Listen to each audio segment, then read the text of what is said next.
Hello, कैसे हैं आप लोग? उम्मीद है खैरियत से होंगे। कल मैंने मुहर्रम के लिहाज से वीडियो डाली थी, वो आप सब लोगों ने बहुत पसंद की है। तो आप सब लोगों का बहुत बहुत शुक्रिया। आप लोगों ने बहुत उसे पसंद किया है माशाल्लाह। बहुत अच्छे व्यूज़ आए हैं, बहुत अच्छे लाइक्स आए हैं। तो आप सब लोगों का एक बार फिर बहुत बहुत शुक्रिया। ये मैंने कल न्याज़ दिलवाई थी। मैंने जो है वो ज़र्दा बनाया था और शरबत बनाया था। तो मैंने ज़र्दे की रेसिपी मैंने कहा क्यों नहीं आपके साथ भी शेयर कर लूँ मैं।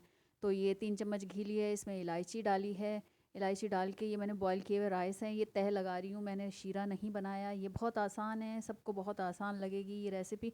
और आप देख रहे होंगे ये इसके एक तह लगाई है चावलों की। फिर मैंने इसके ऊपर चीनी डाल दी है और चीनी डालने के बाद इसको अच्छी तरह जो है वो फैला लिया है ताकि ये इक्वल हो जाए। और फिर इसके ऊपर एक दफ़ा और राइस डाल दिए हैं।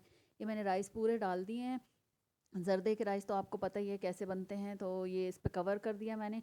अब ये दम में ही पूरा पकेगा। जब ये दम में पकेगा आप ये देखें, ये इसको थोड़ा सा खोल के इसको हल्का सा मिक्स कर लें। ये मिक्स करेंगे तो पूरी चीनी जो है चावलों पे आ जाएगी। फिर इसको एक दफ़ा और दम लगा दें आप। जी, ये आप इसको फिर एक दफ़ा दम लगा दें। फिर ये खोलें, देखें कितना पानी हो गया है इसमें। ये अपने ही पानी में चावल गलेंगे। अगर आप चाहें आपको ज़्यादा लग रहा हो, ये मैंने इसमें जो है नट्स भी डाल दिए हैं। अगर आपको इसमें ज़्यादा पानी लग रहा है तो थोड़ी सी तेज़ आंच कर लिएगा और इसका पानी खुश कर लिएगा। ये बहुत आसान है, बहुत अच्छा ज़र्दा बनता है।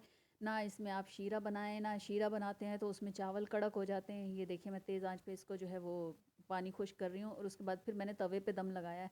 अगर आपके पास कोई और चीज़ है तो आप उस पे दम लगा लिएगा।